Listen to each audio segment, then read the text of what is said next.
welcome to a very special edition of ConnectForHealth, the webinar and podcast series brought to you by Cigna Healthcare Middle East with a little help from Mentl, designed to help you live a more empowered life. I'm Scott Armstrong, I'm the founder of Mentl, and as always, I'm joined by my fabulous co-host, Maissa Al Khafajy, the Head of Government Affairs and Strategic Communications at Cigna Healthcare. Today, we're discussing something very, very close to my heart, the UAE edition of the Cigna International Health Study 2025. For the past 4 years, Mentl has authored the UAE edition, watching this country's well-being story evolve year by year. And what a story it is. As a time when well-being globally is softening, the UAE continues to rise. Vitality is up, well-being is up, mental health is up, optimism up. It is remarkable, and it reflects a national focus, both from employers and a culture that genuinely prioritizes well-being. But balance matters too, because while the UAE is thriving and making extraordinary progress, modern pressures remain. Stress, overwork, loneliness, financial worries, and it's clear that progress and pressure coexist. So to help us navigate this, on what this means for individuals and organizations, we're joined by someone who knows this story inside out. Leah Cotterill, CEO of Cigna Healthcare Middle East and Africa, excluding KSA, and Hana, Agil, HR Director, MEA, International Organizations, Strategy, International Health of Cigna Healthcare, and one of the longest titles I've ever heard. Right, I think we should get on with it then. I love this conversation. Leah, I'm going to start with you if I may, and let's start with the positives. You've seen the data across 13 global markets. Yeah. The UAE's results really stand out. Give us the helicopter view. What's working? Thank you, Scott, and much appreciated for hosting this special edition. You know it's my I know, you love it. So as you say, this is an annual health study. We've conducted it across 13 markets. The UAE is one of those, as well as many other, global powerhouses. We surveyed 1,000 people here in the UAE. Important to note, they're not necessarily Cigna members, right? They are a cross-section of UAE society. Yeah. So the results that we are seeing are representative of a broad segment of society. And what it's telling us is how people are really doing, right? And it's looking across 8 different dimensions of health, well-being, and vitality.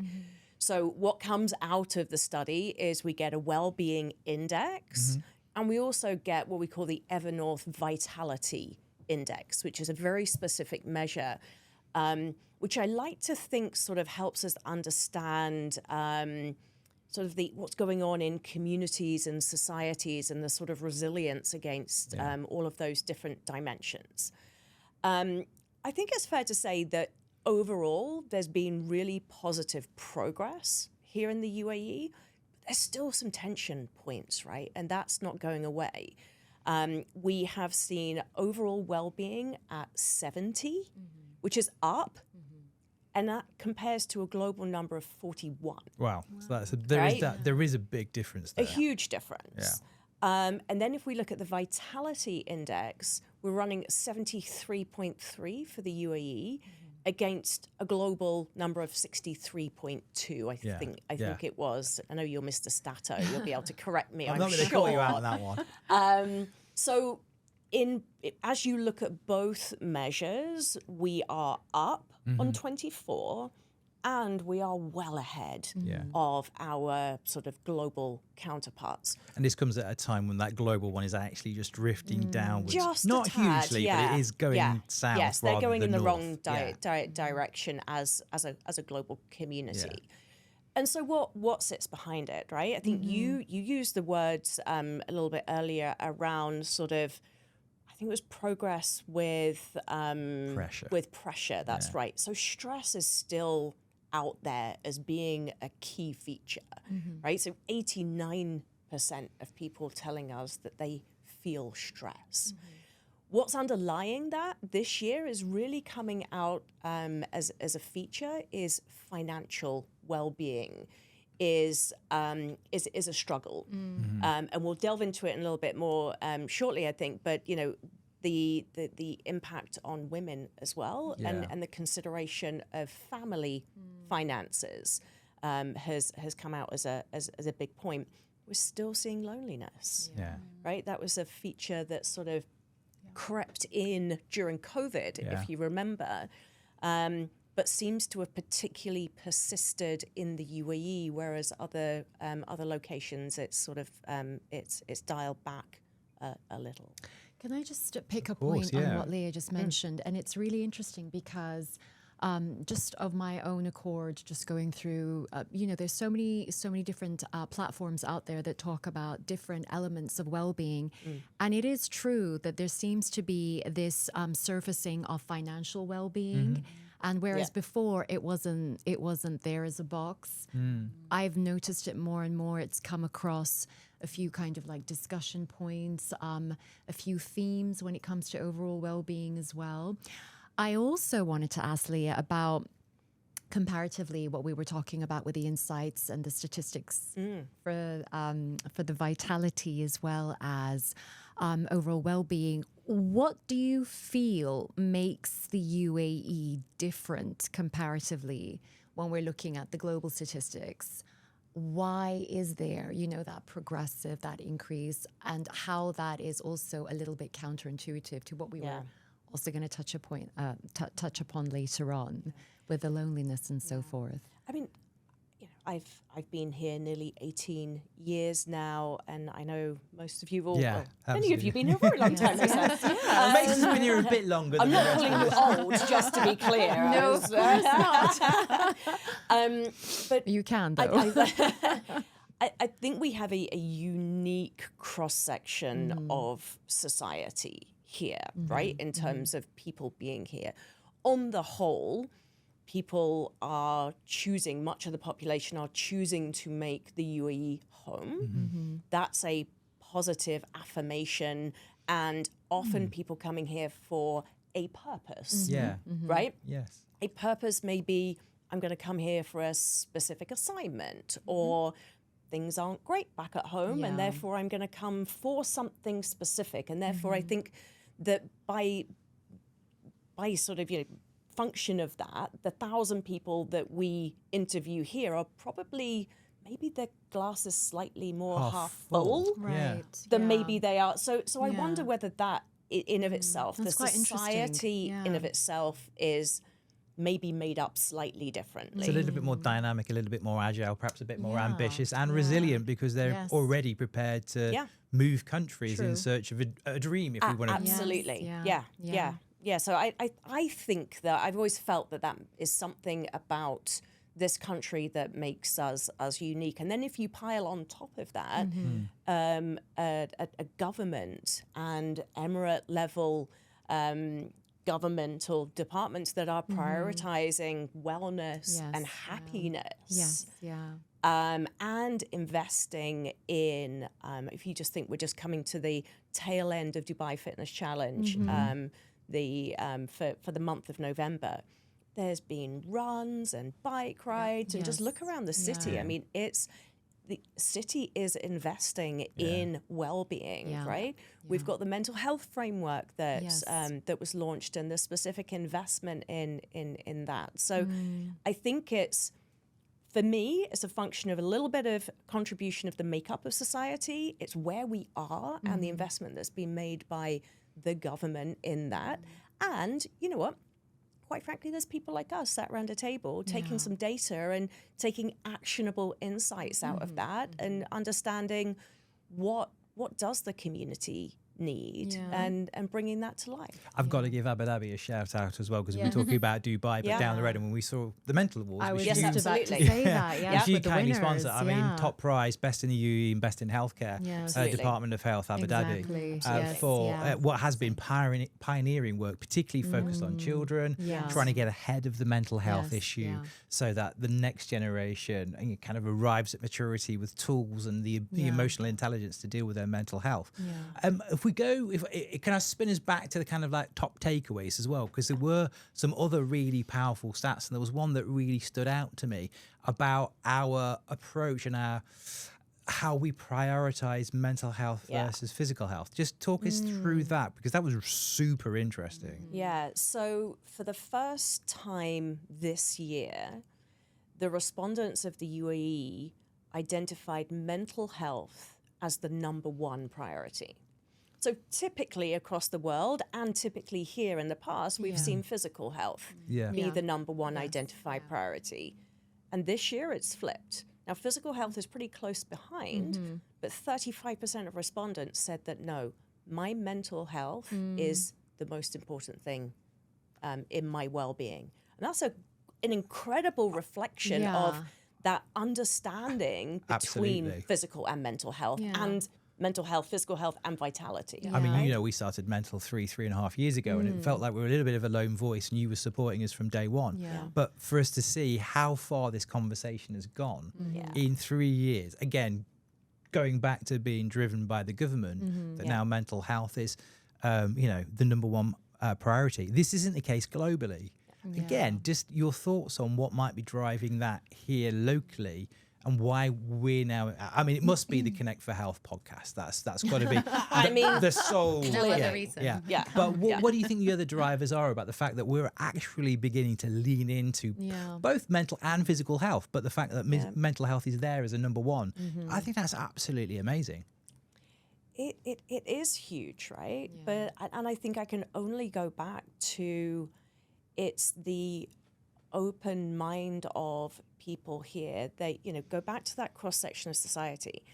We have, not all, the majority of the population has made a conscious decision to be here. Being here for a purpose, being here typically to perform, right? In your, you know, in your job, you know, we see all these, you know, professional athletes coming here. You know, we see lots of people coming here to contribute to society, but for specific reasons. And therefore, maybe we all are quite focused on our own personal development, right? You talked about us being ambitious. The vitality index would suggest that, and I think one of the dimensions, if I recall correctly, is sort of, you know, intellect and sort of educational aspiration. Those are a lot higher here than they are, because we are a group of people that are looking for what's next. And actually, even if you tie that back into the other stat, which always shocks us, Scott, which is that 67% of people in the survey said that that even though they're actually quite happy at work, that they're actively looking for another job. That's something I think me and Hannah we should get into a bit later. But what's fascinating on that one as well is because I've been working on this report for 4 years, that was 40% 3 years ago, I think it was, wasn't it? Wow. So it's So, climbed up. and for anyone who thinks, I remember you saying this as well, Leah, for anyone who thinks that these are just people that are just, well, you know, it's a question on a survey, it doesn't actually mean much. I think you went back and found that at least 50% of the That's people. right. 50% of the people who said they were looking for a job actually went off and found another job. And there was even a stat a couple of years ago that said that quite a few people were opting out of the formal workforce, if you like, as well as that. But I think that stat in of itself, or those two stats combined, gives you a sense of people's investment in themselves, their personal development, their self-awareness. And maybe that's where mental health comes in as being so critical, right? Because if you're going to do that, you've got to know yourself, and you've got to be able to manage the inevitable stress. 89% of people say they're stressed. And yet we're performing, you know, ahead on many of the other, all of the other metrics, right? I mean, so this friction is like this. I'm going to tag you in. Friction. You're going to tag you in on something. Yes. No. Just, I know. I'm sorry. I'm just such a microphone hog. Never hire a podcast host to host a podcast. But just to back up, and I think I'm trying to tee you up for something we were talking about before we came on camera. I mean, to those 67% as well, if we talk about people's sort of drive, there were figures in there that I loved as well, which is like, sometimes there can be this implication that employees don't want to work, but actually here in the UAE, I think we found that 80% of employees really were very, very, like, they were willing to work harder for their organizations. And I think it was a full 3/4 were enthusiastic about work. Right. I mean, this whole kind of sense, you were talking about optimism. Yes. Because that also came out in the report, how optimistic we are. As a country comparatively, looking at all the other countries, we really do kind of, we're very shine. Optimistic. Yeah, we do shine. But in carrying on from that, I also wanted to highlight something that you just mentioned when you were talking about, the percentage of employees who do look and they want to perform. It made me think about, well, we are not disregarding the demographics when we're looking at, and I think, Leah, we've talked about this, and Hana as well, the millennials, the Gen Zs, the ones that want to feel that they are in a space where they belong, where they have purpose, and the optimism is there. But then what happens afterwards? Does that also contribute partly to why there's a lot of, and I don't want to say that they do the job hopping, but the movement from place of employment, especially if they seem to be quite happy, but they're also quite willing and ready to go elsewhere. I guess that's the challenge, to Hana and to Leah. I guess that's the challenge for the employer now that's changing, I guess. If we say number one priority now for us all is mental health, and there's this increasing sort of agile, optimistic, confident workforce that feels that it can find other work. That presents a challenge and an opportunity for employees to go, this is why you should be choosing us. And I think that's something you take very, very seriously at Cigna, isn't it? We do. Yes, we do. No, we always talk about it at Cigna because we, like many other companies, we have multi-generational workforce where younger people are coming and joining the workforce, and the older demographic are working for longer as well. So you've got this very diverse group of people from an age perspective, all bringing different perspectives and different approaches. And so it's that mix of everyone and making sure that they're all integrating well together, understanding each other. And there's more in the report that talks about managers' support being really critical. And I think there's, to your point, Scott, there's an opportunity for employers to really invest in management training and helping leaders really elevate their capabilities to lead with empathy, with compassion, with understanding and improving well-being overall. So to your point, there is a huge opportunity. Yeah, and I think there was a stat, and just referring to my notes here because I can't actually spout them all off. I know.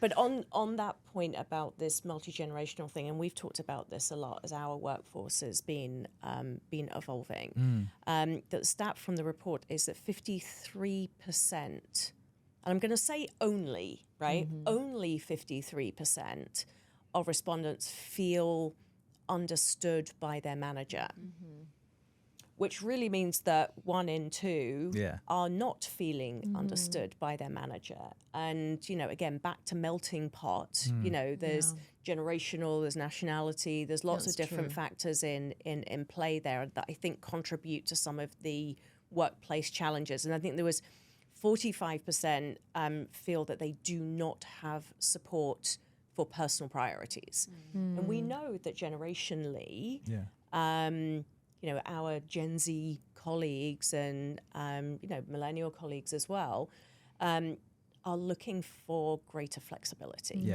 Yes. Yeah, that is true. So it's... Again, because you use that phrase half full. Yes. It's the glass half full.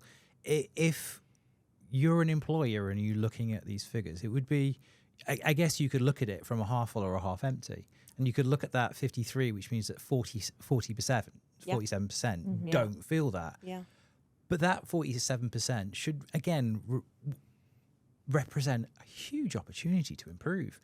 I mean, if you're at 53% right now, you've still got so much ground to run at if you start doing what Hannah's talking about, which is, leading with empathy. Your advice to employers around that is it these figures are a bit of a wake-up call, not just for the kind of the uncomfortable stats, but actually they're there actually room for improvement.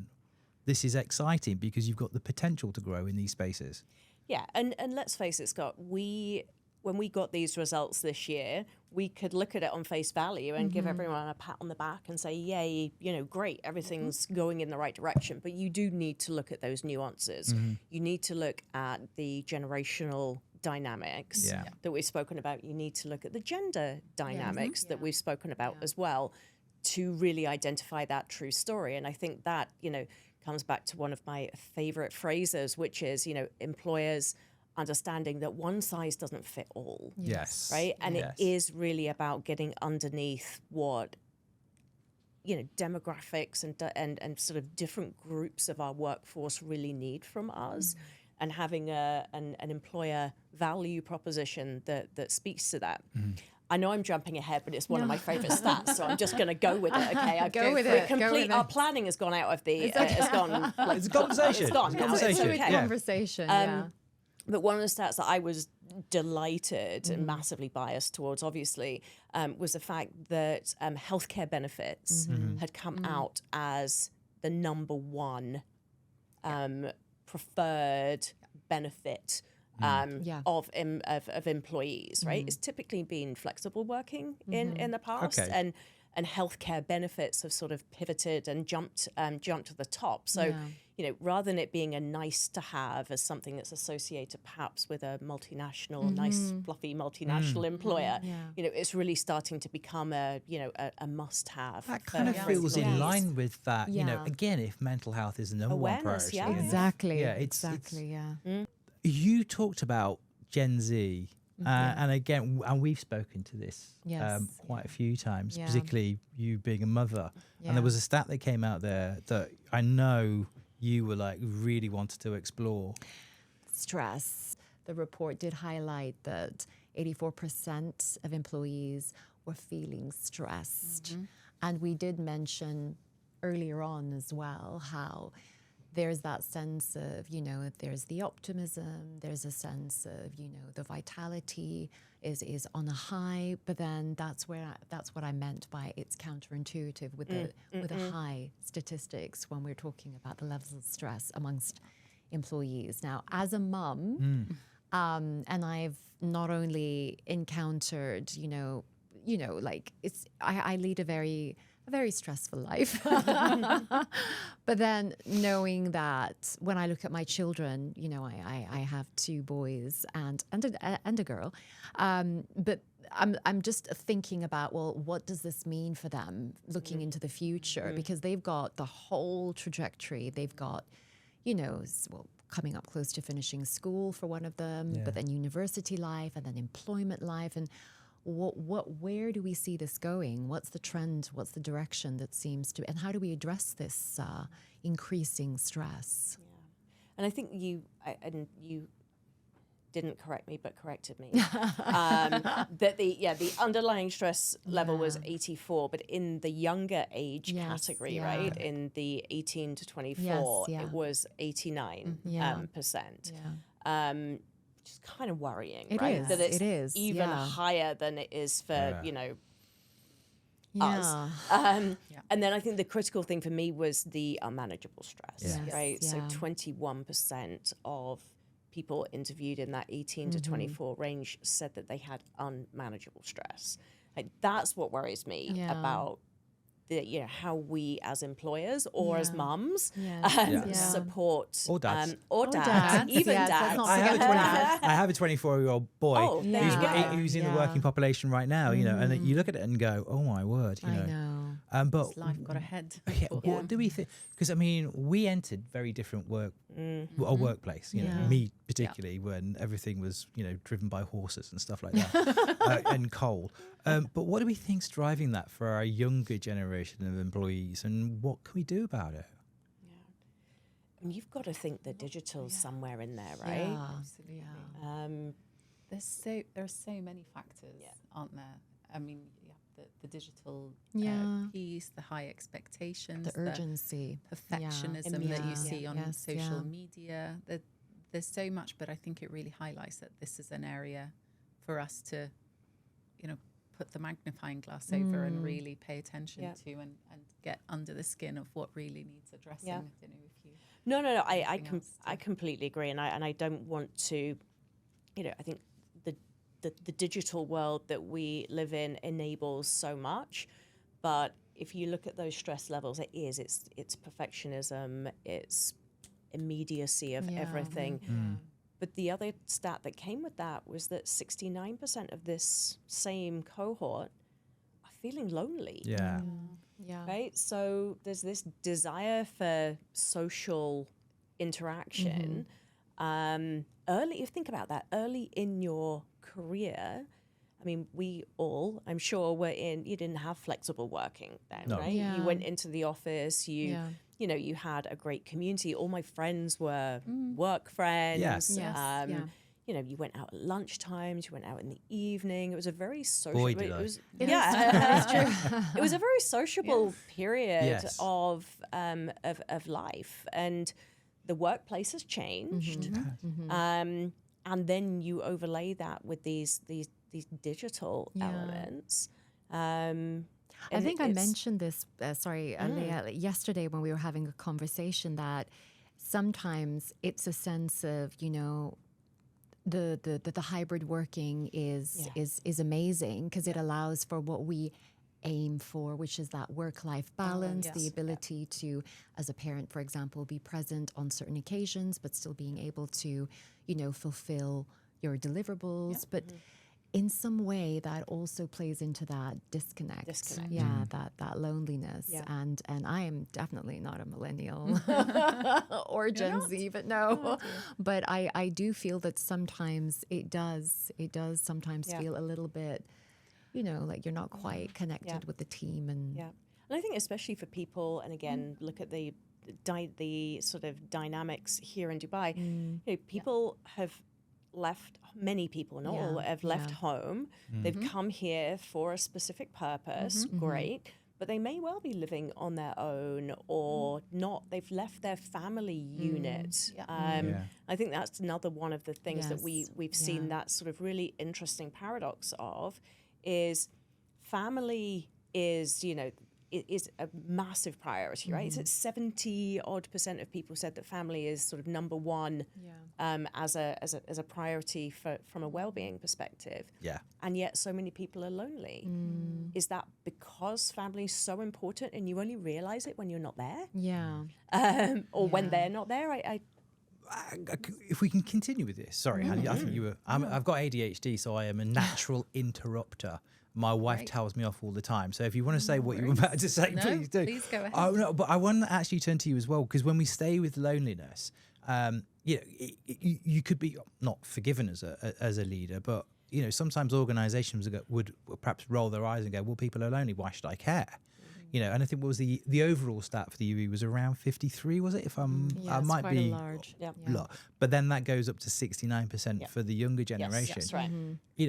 We've seen the science now. I mean, the US Surgeon General tells us that loneliness and isolation is physically bad for our health. It's the equivalent of smoking 14, 15 cigarettes a day. Oh, wow. So if we're looking at our employees and how they can perform optimally for us, and we kind of phrase this around performance, loneliness is something that employers do need to take seriously.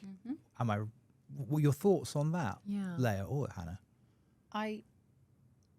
I go back to your point earlier when you said wellbeing strategies are not a one size fits all, and this is a prime example. You talked about offering flexibility as being really important, particularly for working parents that have multiple commitments with pick up and drop off, and now coming up to the end of year plays and parties and all these things, and that's really important. And then equally for those that don't have children and do want that connection in the workplace, we need to be able to integrate them and bring them back in. So it is, I think as employers, we really need to be thinking about how we customize and tailor our benefits offerings for our employees in the right way, and making it kind of relevant and useful for them. It feels like in some places employers are still trying to, and not all employees, and we saw some great ones in the mental awards as well, actually gave us a huge amount of hope for what's happening moving forward. but some are still trying to cling on to that one size fits all. And it genuinely seems like that does not work. What's the ROI for you? I mean, why is it important for Cigna to kind of dismantle, unpack that one size fits all and start leaning into the needs of different cohorts within your business? I think it's no secret that well-being, motivation, happiness at work all translates into better performance, higher levels of productivity, more effectiveness at work. So there's been countless studies that show that, going to way back when. So the ROI is just that, you know. Well-being is not just a fluffy nice to have. It's really, really critical, and it translates into not just healthier and happier employees at work and a nicer workplace and all these things, but if you're looking at it from a business standpoint and profit standpoint, you're going to have more productive, more successful, higher performing employees. So I think we've spoken about that as well in the past, haven't we, Leah? About how the fact that this isn't a fluffy woo-woo conversation anymore. That's right. It's a business fundamental that you truly believe in. Absolutely. And, you know, happy employees are productive employees, right? Productive employees help drive the success of the business and build the culture, right? And we all know that, you know, culture really is what underlines how we support customers as well. Happy employees look after customers, etc., etc. Virtuous circle, if you like. But look at some of the and actually we don't do a very good job of it in this part of the world. Correct me if you think I'm wrong, because from your experiences, but we don't measure, as employers, including Cigna, we don't measure the indirect costs or even the direct costs of sickness or absence or lack or lower productivity or anything. So in the survey, I think it was 39% of people said that they'd taken time out of work for physical symptoms, and 31% were saying that they'd taken time out of work for mental health issues. Then I think if we go back to a conversation that we were both part of the GCC Menopause Summit a month or so ago, and again, this plays to why one size doesn't fit all. I think the stat there was something massive, like 79% of women in sort of perimenopause and menopause were having to take time off work because of menopause symptoms. So if you treat Gen Z the same as perimenopausal women, you're not going to give either of them the support that they need. Right? So making sure that you have tailored support programs meeting the needs of those cohorts within your business is critical. And honestly, I always think one of the most powerful things that we've done is talking to employees. Right? Do you know what? I mean, it sounds like a silly thing, doesn't it? Like, really? But tell me more about how you talk to your employees, because... So, like many international employers, we do an annual engagement survey, which we just got the results of earlier this week. And we always do a follow-through with that. We have a group of engagement champions in the office, but we do lots of focus groups. We've done some fun focus groups where you map out it's quite a cathartic therapeutic exercise, map out all the things that frustrate you and then put them on a little post-it and put them on the wall of what's within your control, what can we change and what can't we change, what can we influence, etc. So I really think getting beneath the statistics, beneath what the studies and the surveys tell us, and really dig deeper and talking to people, asking them the questions, you know, creating a safe space, psychological safety for people to step up and share with us what they want to do. And it is simple, right? But it takes you to want to know the answers, right? Because if you just do that for the sake of doing it and do nothing with it. And that was my question. Right, yeah. So it's like wonderful to get the information and to get that whole catharsis. Yeah. But then the Follow question through. is what happens So after? what? Yeah. I guess as some organisations, it's difficult to guard against the bias where, you know, you're looking for confirmation bias that you're brilliant rather than looking for the opportunities to support. Yeah. You're looking at me. You are my muse as always. I was Maissa. just wondering, is there something that you wanted to say? No, you were my muse. I was just thinking about the next question. Oh, right. Oh, okay. Yeah, no. But I was waiting. No, I was waiting because we had touched upon the whole aspect of menopause, perimenopause, and female employees. And it was like, you know, just waiting for us to kind of get the opportunity to ask. There is still quite a significant, you know, difference between well-being reported from female employees versus male employees. And I also feel, coming from my perspective as a woman, I find that sometimes, and I'm not saying that this is possibly the reason or one of the contributory reasons, that women also tend to not vocalize or verbalize whatever it is, you know, whether it's stress, whether it's kind of, you know, whatever is happening in their personal lives. They'll always try to kind of brush it under the rug until it becomes something that is, you know, a bottleneck and it just kind of like blows over. But is that the reason why we have quite a large number when it comes to, you know, females saying that they're, you know, they're not as happy, or, you know, that their well-being is not on par with their male colleagues? What do you think may be the contributory reason? So we looked into this. We saw that in the survey, is it 53% of females? No, I think it was 37%. It was the well-being at work, right? The workplace well-being. I think 30 women was, what was the stat? Women are more stressed at work. So 37% of women say that they are stressed at work versus 27% of men. Thank you. You're the stats guy, so not me, clearly. No, but it's, I you know, when we dug deeper into that, that was one of the main factors, is that they didn't feel supported or understood by their managers versus their male counterparts. So again, going back really to manager training and elevating capabilities to lead with human-centered leadership and empathy and compassion and understanding, and back to the benefits of providing relevant, tailor-made benefits that will work for women in particular. I have another hypothesis as well. Wild hypothesis. I'm so curious. Lean in, guys. Lean in. I know. I have said this in public before as well. But I feel the workplace here for women is quite different, in a sense that, and I'm going to compare it to the UK or the US where I've worked, right? So I feel like I can credibly do that.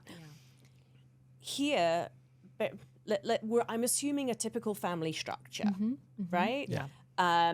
Where, you know, mum is either working full time, all on, or not working, right?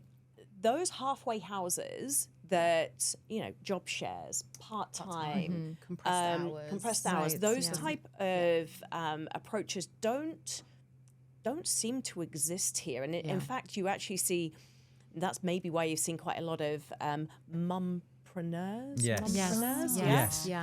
And you've seen people who desperately want to, you know, find a purpose and, you know, earn money, quite frankly, because again, cost of living is a huge feature in the survey from a financial well-being perspective. So I think that this female stress in the workplace is a function of the fact that it is all or nothing. And whilst, you know, employers do on the whole try to help with that a little bit with the flexible working. The reality is, even if you're working flexibly, as all of us know, you still do your work, right? It's just you do it probably over an even longer period of the day, which then adds to this sense of always being on, right? I'm either always working or I'm always mum. Right. Yes. And so I think that sort of compounds itself into plausible. this general plausible hypothesis. It's a very plausible Thank you. hypothesis. And probably based on how I feel, right? But it's an interesting time, though, isn't it? As well, I find this fascinating as well, because if you think about, we're evolving from a kind of generational viewpoint and a systematic viewpoint in which women weren't as empowered or as recognized as being the talent leaders that they are. And that's gradually changing generation by generation. And we've seen actually in this, we've seen in the UAE and in Saudi Arabia a huge rise in the, talent and the appreciation of what women, are a vital part of the workforce. And at the same time, you've got this, we've never been more aware, even as a dad, that kind of parental guilt. And we're perhaps one of the first generations, or right now, is where we really know that we're missing out at the same time, because our time's so precious. So it's a real, this is kind of like a time of change on lots of different things. Let's bring this, if we can bring it back to the economic argument for businesses as well, because I wish all business leaders would look at your stats and just recognize this is the right thing to do. But particularly, again, around women, I mean, when we were talking about the menopause and that menopause summit, at Mentl, we did some calculations about the potential economic cost of ignoring your talented women who are either in perimenopause or menopause. And, if you look at here in the UAE, because general disengagement could potentially cost us up to $42 billion a year, $24 million per hour. But within that, you've got a population of around 10% here that might be up to 20%, but 10% of your workforce are in that space, or are going through that life change and living with it. So you're not going to optimize for 10 to 20% of your workforce. And that's $4 billion on the table there that you could be losing out just by... No, again, I love what you said about listening to your employees and asking what they need. Yes. How do we get employees? When does the penny drop? Is it now? Listening to this podcast? Just right this second. Mic drop moment, right? Let's be fair. There are very many employers out there who have this mindset, right? And who see and value the benefits of investing in their employees, right? They see that over time. It's difficult in some segments of industry, right, where it's it's short term. It's there are different dynamics at play, but ultimately we are talking about human capital, right? And whether your human capital are, the guys building the city, or, the folks serving us in the malls and the coffee shops, or whether it's the people answering the phones at Cigna, or whoever it is, they're all humans, right? And they're all expressing and telling us how they feel. I think the more we can bring that humanity to the table and really strike that right cultural balance. We work for a Fortune 15 company. Yeah, we're 13 now. Oh my God, Stato. Wow. Right? Just Yes, I was going to say. Recently. Very recently. Fortune 13. Wow. But we work for a company who has a very clear purpose, right? We have, we have financial obligations to our shareholders. But we also understand that by looking after our people, we ultimately look after our customers and we look after our shareholders all in one go. And I think every industry segment needs to find their connection point, if you like. And it's got to be valued by customers, right? We know that our customers value quality and service and the brand that we bring forward, and so we invest in our people to fulfill that promise. Yeah, it's that balance of high performance with high support. Yes. Yeah. Every business will have targets and objectives and financial ambitions, deliverables. That's not going to go away. No. And high performance is required of employees, but that always needs to be coupled with high support. Because if you put the pressure on with lots of high performance requirements, but no support, That's true. that's when you get burnout. And that's when people become disengaged and cost the economy billions of dollars of not doing any work. And I feel that none of this happens in a vacuum as well, because we need to understand that we're looking at, collectively what employment looks like across the region. And we're looking at, well, not all employers act in a similar way.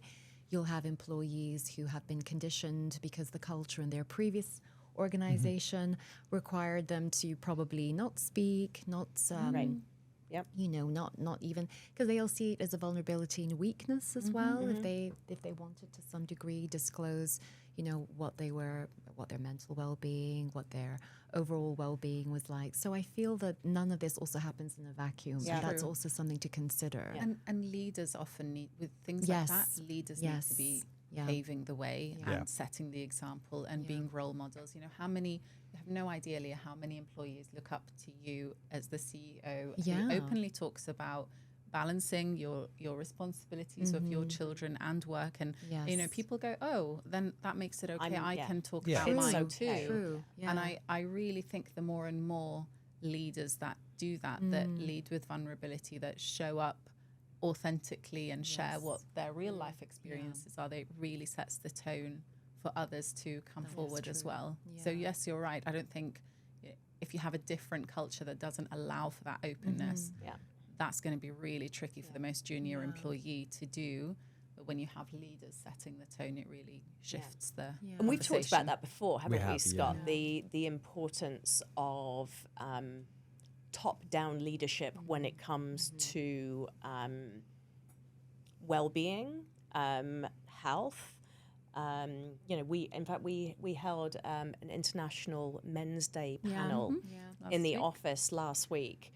I'm not kidding. There was not a dry eye in the room. It was so incredibly impactful because 5 of our team members were vulnerable, right? They shared their vulnerability in an authentic way. And now more people say, we want to do more of those. Yes. Because people want to come forward. So, that top down, that, people seeing other people around them, it being okay to be vulnerable. Well, and there is science behind this as well. Yeah. I'm just going to get a little bit geeky, but particularly when we use storytelling and when we, and we're vulnerable with each other, it creates a hormone called oxytocin, and that's the trust hormone. Right. That's the one with mothers and babies when that's the chemical birthing that's moment, created. yes, So you're actually kind of scientifically, chemically creating trust within your team when you lean into that vulnerability. I could talk to this all day. I think we've got about 10 minutes left. Thank you for staying with us as well. I just wanted to touch on a couple of the other statistics because there was some really fascinating areas that were covered in there. Digital health. Because we could see, I think it was 61% of the audience. That's right. We're really open to digital health here, but talk us through what the study found in that area. Yeah, so this was the first year that we specifically asked about AI, right? Not a conversation goes by without discussing AI. So we specifically introduced a question relative to how comfortable people feel with the idea of AI in healthcare. And as you said, Scott, in the UAE, that number was 61% versus I think it was 45 globally. So again, we're ahead of the curve in terms of that acceptance and comfort of digital. Or not even just digital, but AI specifically. And again, probably not a surprise when you look at our demographic, the average age of the population here, the digitization of pretty much everything. Right. Yes, all processes. Everything that you do here now is highly digitized, which I appreciate. But specifically the areas where the hope that AI will allow people to spend more good quality time with a doctor. You know, when you go into a doctor's surgery and they're talking to you and they're actually looking at their screen while they're doing this, and you know, so the idea they're trying to take notes as they're talking. Exactly. So this idea that, you know, you will get more quality time with the doctor, the fact that it might speed up access to healthcare, and also improve the accuracy of diagnoses. Now, what I still continue to find really, really interesting is in the Cigna Healthcare policies, we include in all of our policies a telehealth. So pick up the phone 24/7, free, no charge whatsoever, to speak to a doctor. The utilization is very low, like 3-4% max here in the region. Equally, we all, you know, employee assistance programs, right? So, you know, the ability to connect with a psychologist or a counselor, again, 24/7, completely confidentially. The utilization is very low. So whilst on one hand, many indicators, not just this survey, but many indicators suggest that acceptance of digital is high, we don't see it realizing here. And I think even the global stats actually show, specifically for mental health, show that people have a preference towards virtual access to care rather than face-to-face. Okay. An actual preference, and maybe that, helps break down barriers, like it's more comfortable to do it with a little bit of distance to sort of, break down that potential sense of stigma or whatever it is that's going on. So I've reconciled in my mind that here for the UAE, for telehealth, so the pick up the phone to the doctor, is so easy. There's so great of a supply of healthcare here that actually maybe it's just as easy to go and see a doctor, even though it really isn't, because all you need to do is pick up the phone. But there's that trust word in there as well, right? Is that where you were going? That was absolutely where we're going. Like, wow. You can tell we were. You're in sync. Absolutely. And you talk about the utilization of the EAP. And it's like, you can lead a horse to water, but you can't make it drink. Right. And if that trust part isn't there, I'll allow you, rather than interrupt, I'll allow you to continue with that thought. No. Because your insights are going to be far more powerful than mine. But it is that kind of, when we see that, I mean, the difference between a good EAP and a bad EAP is engagement. It's not the tool itself sometimes. I mean, you are right about the healthcare as well. I mean, I'm from the UK, and if you think about trying to go to a doctor's surgery in the UK, if you can get an appointment versus the 5-star hotels that are virtually all our hospitals there, I mean, it is brilliant. But so I suppose that is a discouragement as well. But I suppose our only hope is that the increasing traffic makes it more of a, I think I'll do it virtually. But I think you're right. But I think I do think that trust does need to build, right? For how many years do I remember, like my mum would never order things online. Didn't trust it. Yeah, online shopping here, actually, because I remember when we were writing stories back for a newspaper when I first arrived, and actually there was a great distrust of online shopping when it was first here, particularly with the address system and all that sort of thing. But now, come on, like... It's like a blink of an eye. I'm amazed really stores still open. We've got 5 minutes left. Maissa, I'm going to give you the opportunity to ask a question because I'm a real microphone hogger. Well, you're not, and it's all been very valid and relevant. But I think what I really would like to ask, though, is from when we were talking about, and you just agreed on the element of trust. If I was to take it back, when you're looking at it from an employer-employee perspective, and I maybe would want to address this with Hana, you'd think it's a given, like how important trust is in that relationship. But, I've heard stories from people in different settings where that was also one of their main reasons for perhaps leaving, not sticking around, the lack of transparency, that lack of trust. So it's not only within like a, a provider, setting with a patient. It's also from an employee perspective. How important is trust? Super important. No, you touched on the chemical changes in the brain, but that definitely translates at work. And I touched on psychological safety before, but it's really, really important of how you create a safe space for employees to make mistakes and not be punished for them, or learn from those mistakes, using them as opportunities.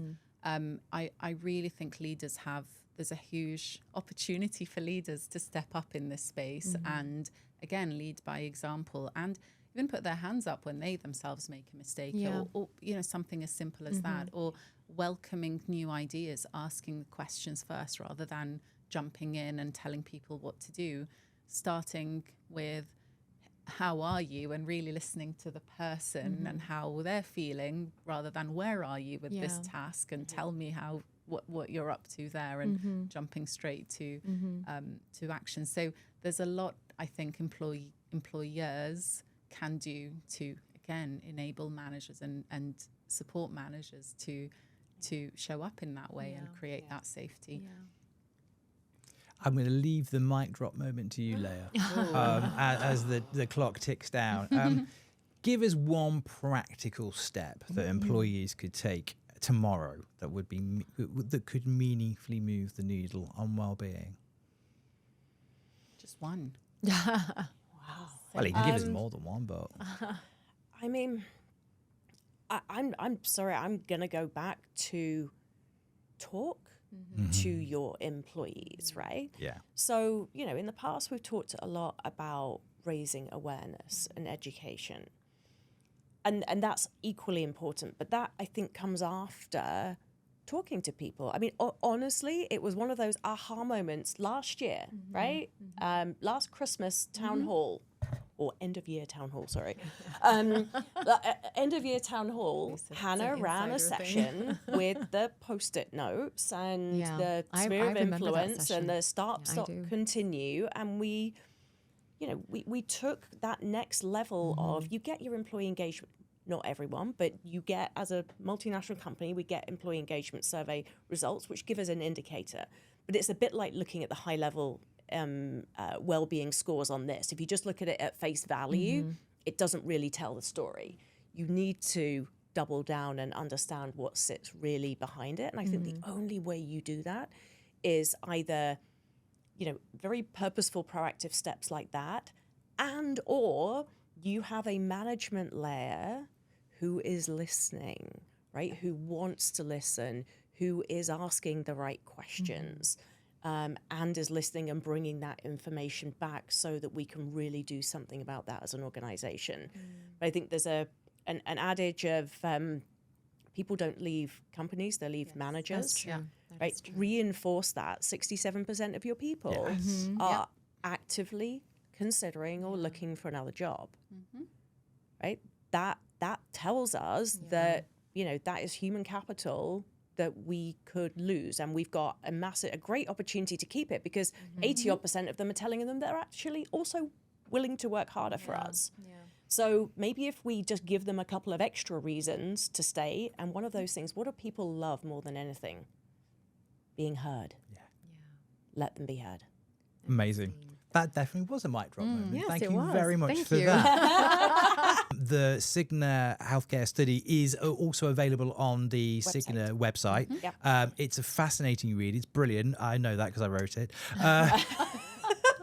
But the data is amazing. Can't wait for next year's as well. But please go and check it out.